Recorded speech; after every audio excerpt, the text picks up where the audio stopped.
Hello and welcome to this week's edition of Income is the Outcome, where we believe it's not how much you earn, it's how much you keep.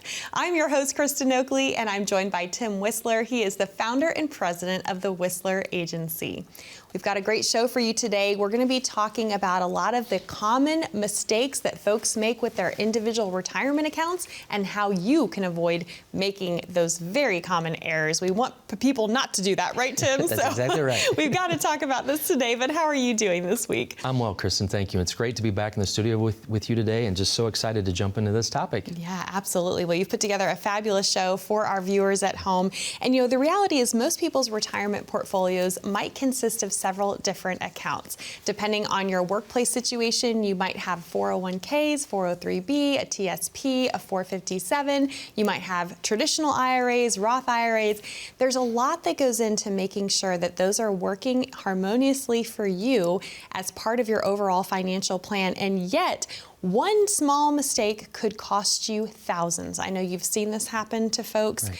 We want to prevent this, and it could even cause someone to have to delay their retirement, right? That's exactly right. I mean, it's one of the things where, again, what we don't know. I mean, it's from that standpoint of we don't know what we don't know. Right. It can be costly, and we don't want to make those mistakes, especially when it comes to the IRS involvement with retirement. For sure, and I love this note that you put in here that the IRS doesn't hand out free passes for your mistakes, right? No, they don't, unfortunately, no. Yeah, so it's up to us to know what those are and to avoid them, and that's why we want to have this important conversation with you today. So let's get into this list here of the most common IRA mistakes that you see and how we can help our viewers avoid them.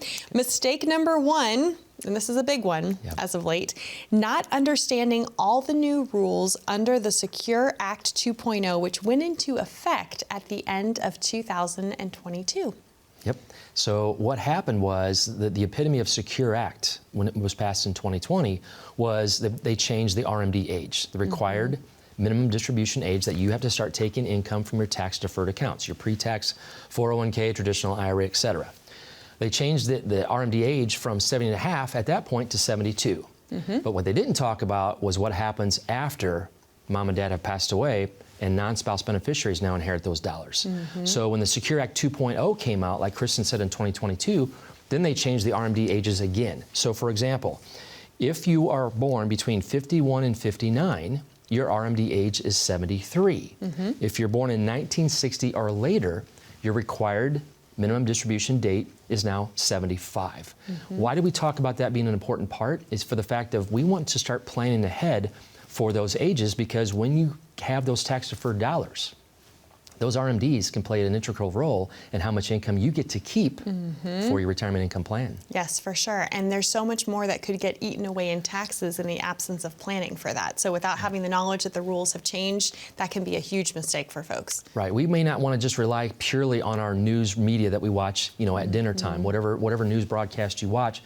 We may want to go a little bit deeper into that to making sure that just limiting our knowledge based upon what's presented to you may not be all the information that we need. We want to sit down with somebody this is the world that we live in, making sure that we unpack all the different legislation, because this is what we call legislation risk. Yep. And we might plan for something for today, but all of a sudden Congress gets together and is like, you know what, we're going to change our minds, and now this comes out. Right. Just like the Secure Act 2.0. For sure. It can change things. We want to make sure that we're up to date on all the legislation coming out of Washington. And this is why I so appreciate that you and the team are committed to staying up to date. I know you engage in a lot of extensive training, of course, also being a master elite advisor with Ed Slott, who talks at nauseum about all these legislation changes because they're important, and you have to be on the game with those. Yeah, we don't want to get surprised by something, and then that surprise ends up costing us extra dollars in fees or excess taxes. Let's just stay on top of it. And again, this is not something you have to try to do at home. We can partner with you and help you navigate that journey with this type of consult that we're talking about, these different types of mistakes that we want to avoid. Absolutely. Well, let's move on now in our list. We have mistake number 2. This is a huge one, missing a required minimum distribution. And I would even add a subset to it. It's not even just missing it, it's doing the calculation incorrectly. Right. So we'll walk through this kind of from the standpoint, this is the first time somebody's going to take a required minimum distribution. Okay. So for example, you're turning 73 here in 2025, okay? Some people think that, well, I'm going to wait till later on in the year, or I'm going to wait until, or I'm going to wait. No. that doesn't play because your RMD factor, your payout, was already determined on December 31st of last year. Okay? So what I mean by that is when you have your first RMD, it's due by April 1st of the following year. So for example, you turn 73 here in 2025, you better take that RMD before April 1st of 2026. Okay, now I'm not saying that's what you want to do. Why? Because in 2026, what are you going to do? You're going to turn 74. What happens in 74? You've got another RMD that's due, and the due date is now December 31st of that year.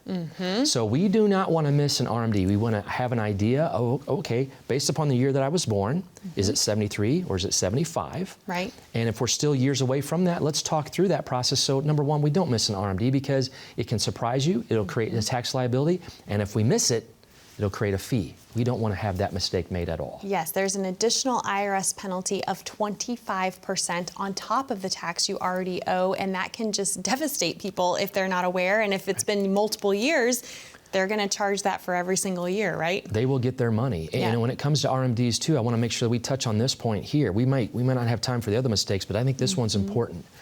You can have multiple tax deferred accounts. For example, you may have a pre-tax 401k, right? You follow the rules. You funded a tax deferred vehicle that your employer offered to you, known as a pre-tax 401k. Okay, that's susceptible to required minimum distribution. Then also maybe throughout the course of your career, you left one job, went to another job, and took that particular 401k and rolled it into a traditional IRA. Okay, so now you have two different types of tax deferred accounts that both require you to take minimum distributions. But you have to understand what accounts you can commingle to fulfill the RMD and what accounts you cannot commingle. So again, folks, don't try this at home. Make sure that we sit down, we go through it, we understand how the IRS plays into your RMD planning for all of those tax deferred accounts that you have in your portfolio. Well, while we're talking about RMDs, and again, there's so much that goes into that, and we've just barely scratched the surface, but thank you for pointing out a lot of those common errors and things that folks don't know. But you and the team of Whistler Agency have put together a very powerful tool that our viewers can use completely free on this subject of RMDs and taxes. Why don't you talk about what this is and why you're offering it? You know, this, I think it helps us to understand the power, the magnitude, if you will, of what a tax-deferred account can look like years down the road. So the whole point of having this retirement tax calculator available for folks, number one, there's no obligation, there's no charge. Yep. It's simply a way where you can go to the website, retirementtaxreview.com, or pick up your smartphone, it's right there on the couch next to you, scan in the QR code, and when you input a few different details, you'll be given a report that'll kind of show you what the IRS has planned for you, or if you want to do some advanced tax planning, what that might look like for you. So we want to make sure that you have access to that, because I'm telling you, in the time that we've been providing this, Kristin, the feedback we have been getting is powerful. Oh yes, for sure. It's very eye-opening for folks. It really is, and it's just an important part to have that conversation. Yep, well, let's walk our viewers through it while we're here in real time, shall we? Absolutely, that's right. If I can get that out of my mouth, okay? All right, so as Tim said, pick up that smartphone. We know it's sitting right there next to you. You can get there in two ways. You can simply visit retirementtaxreview.com, or you can scan that QR code, and here is what you are going to see. It's going to be a very basic landing page. It's going to ask you for some simple information. Again, no strings attached. This is completely free to you. You'll put in your name, your email address that you want the report emailed to. You'll also put in your current age, and then you're going to put in the amount of money you have saved up in tax-deferred accounts. Again, this could be a 401k, a 403b, traditional IRA, things of that nature. You'll notice there's two little sliders down there at the bottom that you can play around with and adjust. One is for your assumed tax liability, and then on the right-hand side, you can play around with the assumed growth rate of money on that tax-deferred bucket of money. You'll click submit, and then boom, like Tim said, side by side, you're going to see the difference between the government's tax plan for you if you do nothing versus how much less you could pay in tax if you enact some of the tax saving strategies that he is so passionate about walking his clients through. Now, you're also going to receive a report emailed to you. It's 4 pages long. This is a snapshot of really the good summary page, if you will, right, Exactly. Tim, that shows the breakdown of the numbers numbers. You can see the differences there. And my gosh, once you see that comparison, you can't unsee that. No, it's forever embedded in your brain, and I hope that's the impact that it does provide. It's one of the things where, we deferred all those taxes for all these years, and now here comes the IRS knocking on your door saying, hey, remember us? We've been the silent partner all these years. Now you get into retirement, they're not so silent anymore. Right. So if we can take a proactive approach and maybe do some tax planning just to see if it's the right fit for the overall plan, pick up the phone, scan the QR code, let's have the conversation. You've watched our show up till now. Take the next step and let's get on the calendar. Let's have the get acquainted conversation and see how we can best leverage the assets that you have built and saved and sacrificed for decades to create the most tax efficient income plan for retirement. Wonderful. Tim, thank you. I know once folks get those numbers and they see their numbers for themselves, they're definitely going to want to pick up the phone and call. So after you visit retirementtaxreview.com, here's the phone number to call to make this complimentary appointment to receive your complimentary written financial plan. And as part of that, there will be a tax analysis included for you. That number to call is 888-992-7829, or you're welcome to scan that QR code, and that will get you connected to schedule your complimentary meeting that way as well. Don't go anywhere. We've got a lot more common mistakes to walk through when it comes to your retirement accounts. Stay with us.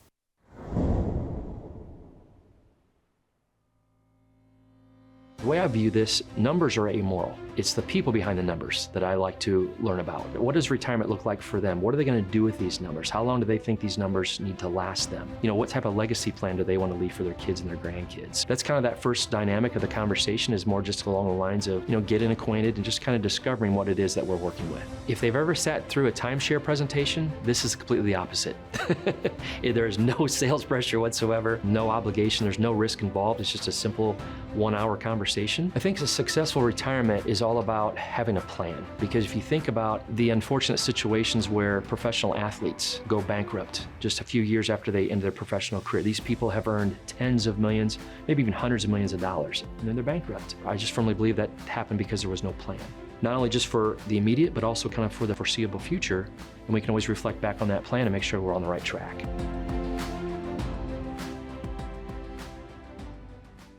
Think your retirement savings are all yours?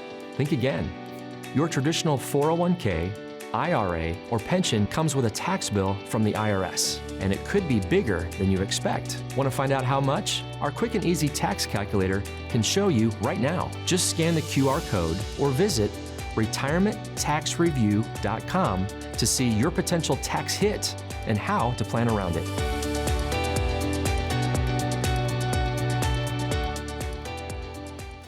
Welcome back to Income is the Outcome. I'm Kristin Oakley here with Tim Whistler, and today we are discussing some of the most common mistakes that folks make with their individual retirement accounts. We want you to avoid making those same mistakes. A lot of times there can be costly errors and often irreversible. So we want to get in front of this for you and help you avoid making those common mistakes. So the next one on our list here ties in beautifully to what we were just talking about. We just shared this awesome free tool for you to use, and that's the tax tool calculator here. Retirementtaxreview.com is the site you can visit, or you can scan that QR code to put in your basic information and see what your potential tax liability might be in retirement. And when you look at that comparison, Tim, between what the government's tax plan is for you if you do nothing versus how much less you could pay in tax, I think folks want to know, okay, how do I do that, right? And that leads us to this next common mistake, which is people not exploring Roth conversions. Explain that. So, at least it gives us the opportunity to understand the process of, does it make sense to convert dollars that currently reside in what I call that forever taxed bucket? When you have dollars in a tax-deferred bucket, they will forever be taxed. Because every time you take a withdrawal, guess what you do? You pay a share to the IRS. So the Roth IRA, as we've talked about, that's the tax-free bucket. So we wanted to explore if it makes sense to convert some of those dollars out of that forever tax bucket into the never tax bucket, and that basic action, if you will, is simply called a Roth conversion. It's not a one-size-fits-all. It's not for everybody. We might just have the portfolio that's right, where we just simply take our distributions from tax-deferred accounts to fund our retirement. Perfect. But let's at least explore the options, especially when you take the time to go to Retirement Tax Review or scan in that QR code for the calculator, get that analysis, look at those numbers. if you're disturbed by that number on the left-hand side, there's your reason to explore a Roth conversion. Let's have the conversation and talk about, does it make sense to help save tens, if not hundreds of thousands of dollars in taxes for retirement? Yep, so well said. And again, it needs to be explored for sure. Absolutely, let's do it. Yep, all right. Next common mistake. This is a really interesting one. Having too many retirement accounts. Now notice, we are not saying having too much retirement money, but it can be a very common mistake to have too many accounts. Explain that. You know, you think about back in the day when somebody used to work for ABC Company for 45 years, leave with a pension and a gold watch. Yep. Kind of the thing of the past these days, isn't it? That womb to tomb employment, I've heard it said, right? Womb to tomb, that's right. It's different these days, right? The pensions are kind of dying off. Therefore, I think sometimes the devotion, if you will, to one particular company, it changes. So what we mean by that mistake is you have a 401k because you worked, for example, for XYZ company for 6 years. Another offer came up. Now you go work for LMN, you know, a company, if you will, and you have a 401k there. All of a sudden, you start to retire, and you've got 401k accounts everywhere. You got a couple different Roth IRAs out there potentially. Maybe you've converted a 401k to a traditional IRA. The point of it is you kind of have a hodgepodge of accounts. You don't have to have all that, and sometimes I think that's where a lot of people get that overwhelming feeling. You're constantly getting statements, either emailed to you, printed and mailed to you. It just kind of feels like there's just stuff going on everywhere. Well, again, we can kind of help help provide that analysis to you to understand what account should serve its purpose for your retirement plan. Do we need to maybe do some consolidation? And so that's what we talk about. Having too many retirement accounts may be a little bit of a detriment to the overall plan. So we can sit down, talk through them, and what should those accounts, what type of role should they play in the overall income plan? Right, and I mean, we could spend a whole show just talking about that. Maybe we will in the future, because there's a lot of problems with trying to maintain those old accounts, and often too, they're not working together, right? And again, it's not how much you earn, it's how much you keep. And if you are losing unnecessarily to fees and whatnot when you have all your money scattered, that can be a huge leaky bucket. Yeah, so I think it just helps us to understand, sit down, talk through it. What's the purpose of this bucket? Yes. What's the purpose of this bucket? How much, what are the fees inside of this one?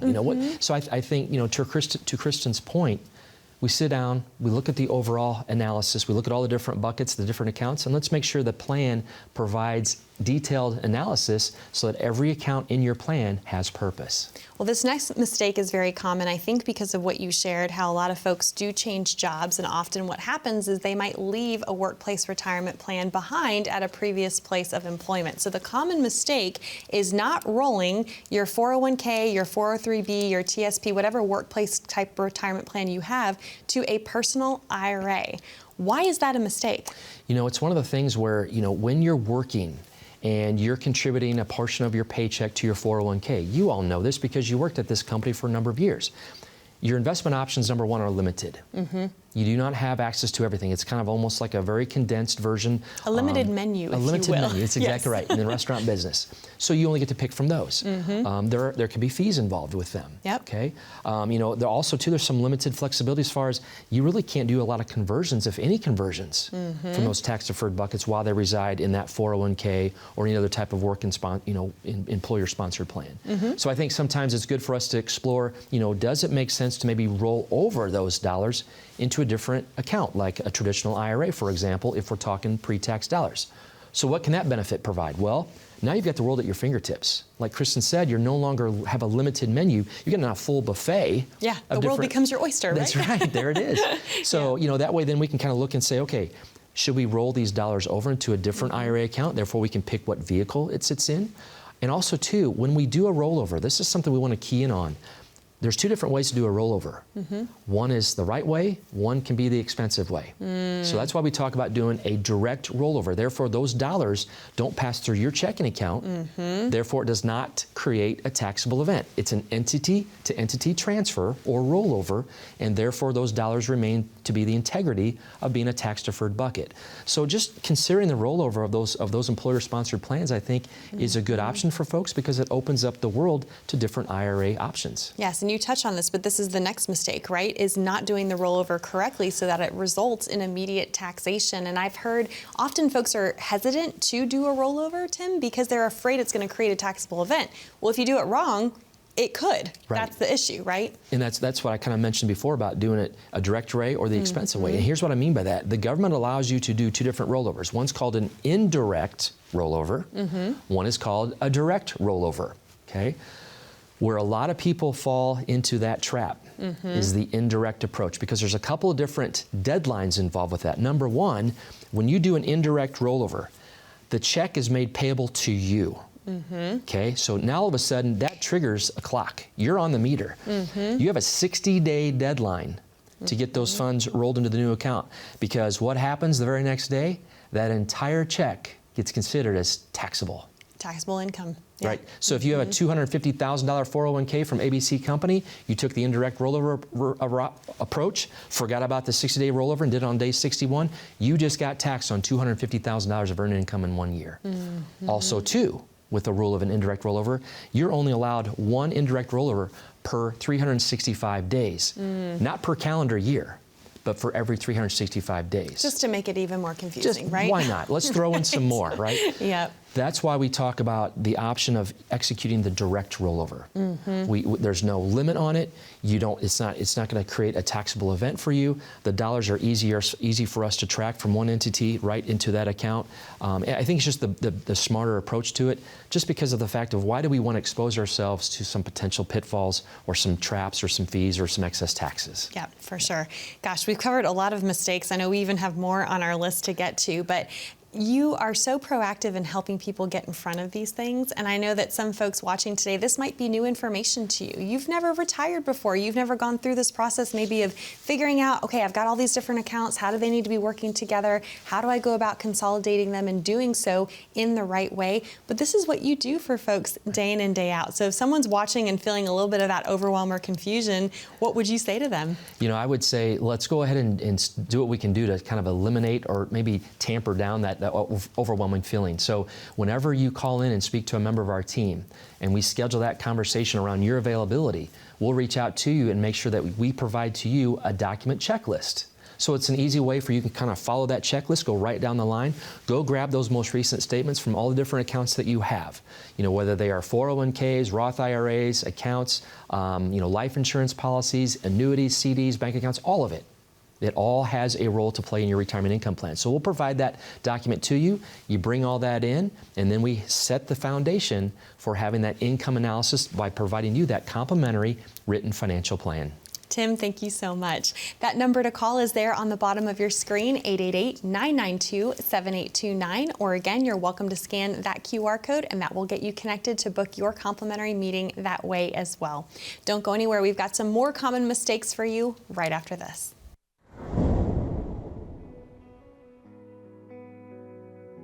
So we're based out of Peoria, Illinois. I literally just opened this office literally about a month ago, because the last 6 years I've been working out of my home office. And that was for just family reasons. My wife and I have 2 sons, and they're now starting to get to that age where they're about ready to fly the coop. So it's just good to be with them for these last few years. We are on the main level of a 3-story professional office building. So as soon as they enter through the large double doors, they immediately turn to their left, and there's the entrance to the Whistler Agency. So we're very easily accessible for people, right off the street. You park in the parking lot, walk the sidewalk, you come in the door, and you're right there. And when they come in, there'll be a couple little seats there in the small little entryway, if you will. Most people aren't really waiting to get to me. I'm not like a doctor's office or anything like that. But then we've got a little receptionist area, and then I walk them through our conference room. The conference room table is actually a dining room table for my grandmother. I just bring a little bit of the element of family in my practice, and just kind of have our conversation right there.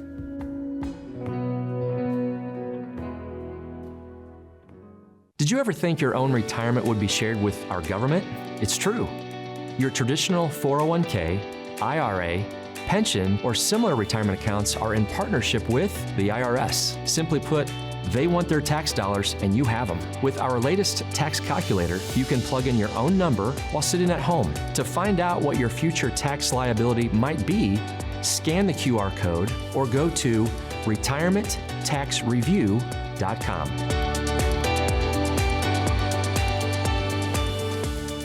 Welcome back to Income is the Outcome, where today Tim and I are discussing a lot of the common mistakes that we see folks make with their individual retirement accounts. We want to bring awareness to these common mistakes and, most importantly, help you avoid making them. So the next one here on our list, Tim, this is one you and I are both passionate about because we've heard so many horror stories of this going badly for folks. Not reviewing your beneficiaries. This is huge. Oh, it's substantial. I mean, we know how fast life moves. We're caught up in the wake of it. It just moves so quickly. And when you think about, your retirement accounts, life insurance policies, estate plans, your wills, your trusts, we want to make sure those beneficiaries are lined up. Because where we see this happening is when you have life events. Death, divorce, births, adoptions. Those are just kind of a few of the common events that can happen where all of a sudden we need to change a beneficiary. And every time that we sit down at the Elite IRA Advisor workshops with Ed Slott and his team, we go through this. It's amazing how many court cases there are because of the lack of beneficiary planning. Right, because whatever the will says, it doesn't matter. Whoever's listed as the beneficiary will always trump whatever someone's will says. So those beneficiary designations have to be up to date. They have to be up to date. And it's one of the things where I think I could need to do a better job of just constantly reminding my clients. I don't want to harp on them per se, but I think it's just something that we need to be aware of because of the fact of, again, how fast life changes. We want to make sure things are current where they need to be. For sure. Well, the next mistake we want to touch on here is not having a balanced portfolio, because this is another huge eye-opening mistake that a lot of folks aren't even aware they're making. And I want to share a statement here with you that I hope resonates with you. The stock market can remain irrational longer than you can remain solvent. And what I mean by that is, for years, you've been taught to build wealth. You're following the advice of wealth managers. Why? Because you're accumulating wealth. Your biggest challenge during that phase of life is saving enough. But as soon as you transition into retirement, a diversified portfolio will not get you through retirement because there's too many ifs involved. That's why we wrote the book. We talked about having a retirement plan that's based upon income as opposed to ifcome. Does it mean we need to get out of the stock market entirely? Absolutely not. It means we need to have a balanced portfolio where we are leveraging certain characteristics between safety, growth, and liquidity, creating those vehicles inside of that plan so that way, no matter what's going on, interest rates, volatility, stock market volatility, changes to tax law, all that comes into play. We want to have a very, very solid, balanced portfolio, not necessarily just a diversified portfolio. For sure, and this is why it can be so crucial for folks to get a second opinion, and that can be a common mistake of not getting a second opinion, right? That's exactly right. And we're not here to sever relationships. That's not what we're here to do. It's no offense to anybody you're already working with, but you can't get that second opinion from the person who gave you the first one. Pick up the phone, scan the QR code. You've watched our entire show. Let's take the next step. Let's have the conversation and set up your complimentary written financial plan. Wonderful. Tim, thank you so much. I know we've covered a lot of ground today, and we hope that you have found this to be helpful. That's how it's intended each and every week. If you would like to get that second opinion, all you have to do is pick up the phone and call. It's completely free for you. 888-992-7829, so that you can be confident you're going to avoid making these common mistakes as well. Be safe, be happy, be blessed, and we look forward to being back with you next time here on Income is the Outcome.